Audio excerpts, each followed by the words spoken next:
El 9 de noviembre de 1965, una fecha que parecía ser como cualquier otra en el calendario, se convirtió en un momento histórico que marcaría para siempre la memoria de millones de personas. Ese día, el noreste de los Estados Unidos y partes de Canadá experimentaron uno de los apagones más grandes y significativos de la historia moderna. Un evento que no solo dejó a más de 30 millones de personas sin electricidad, sino que también expuso las vulnerabilidades de una red eléctrica que se creía infalible. Este es el relato detallado de lo que ocurrió aquella noche, conocido como el Gran Apagón de 1965. En la década de 1960, la red eléctrica de Norteamérica estaba en plena expansión. Las compañías eléctricas habían estado interconectando sus sistemas para mejorar la eficiencia y la fiabilidad del suministro eléctrico. Esta interconexión permitía que la energía fluyera de una región a otra, lo que teóricamente hacía que el sistema fuera más robusto. Sin embargo, también significaba que un problema en una parte de la red podía propagarse rápidamente, afectando a áreas mucho más grandes. Este diseño, aunque innovador, tenía un punto débil: la falta de mecanismos de control adecuados para manejar fallos en cadena. El apagón comenzó a las 5:16 de la tarde, justo en la hora pico de actividad en ciudades como Nueva York, Boston, Toronto y otras áreas del noreste. El problema se originó en la central eléctrica Sir Adam-Back Station número 2, ubicada cerca de las cataratas del Niágara, en Ontario, Canadá. Un relé de protección, un dispositivo diseñado para detectar sobrecargas y desconectar automáticamente una parte del sistema para evitar daños mayores, no funcionó como debía. Este relé, que actuaba como un guardián de la red, estaba mal calibrado. Cuando se produjo un pico de demanda de energía, el relé no detectó correctamente la sobrecarga y no activó los mecanismos de seguridad. Como resultado, la sobrecarga se propagó a través de las líneas de transmisión interconectadas, causando un efecto dominó que dejó sin electricidad a una vasta región en cuestión de minutos.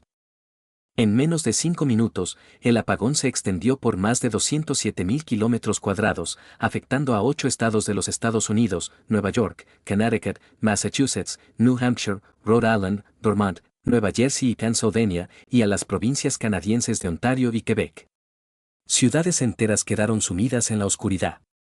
Nueva York, el epicentro del caos, se convirtió en una sombra de lo que era. Los rascacielos, normalmente iluminados como faros en la noche, se apagaron por completo.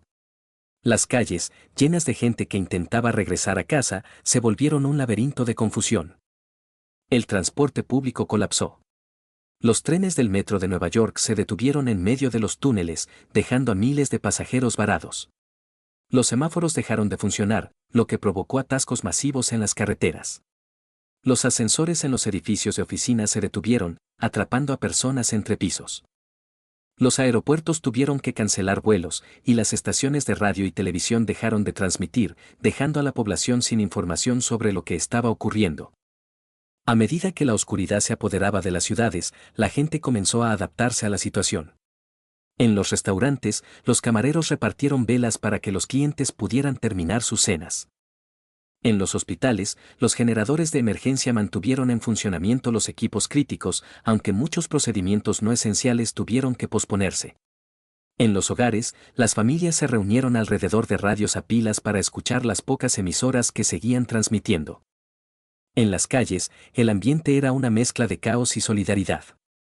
Algunas personas se ayudaban mutuamente a encontrar el camino a casa, mientras que otras improvisaban fiestas en las aceras, aprovechando la rareza de la situación. En Nueva York, la luna llena proporcionó algo de luz, lo que ayudó a reducir el nivel de desorientación. Sin embargo, en algunas áreas, la oscuridad era tan absoluta que resultaba difícil moverse. En un momento en que la Guerra Fría estaba en su apogeo, no faltaron quienes pensaron que el apagón era el resultado de un ataque nuclear o una invasión extraterrestre. La falta de información inicial alimentó estas teorías, y muchas personas entraron en pánico. Sin embargo, pronto quedó claro que se trataba de un fallo técnico, no de un acto de guerra o algo más siniestro. Después de 13 horas de oscuridad, la electricidad comenzó a restablecerse gradualmente. A las 7 de la mañana del 10 de noviembre, la mayoría de las áreas afectadas ya tenían energía nuevamente. El proceso de restablecimiento fue lento y cuidadoso, ya que los ingenieros tuvieron que asegurarse de que no se produjeran nuevos fallos en la red. El gran apagón de 1965 dejó al descubierto las debilidades de la red eléctrica interconectada. En los meses siguientes, se llevaron a cabo investigaciones exhaustivas para determinar las causas del fallo y se implementaron nuevas medidas de seguridad para evitar que un incidente similar volviera a ocurrir. Se mejoraron los sistemas de protección, se establecieron protocolos más estrictos para la gestión de la red y se aumentó la capacidad de las centrales eléctricas para manejar picos de demanda.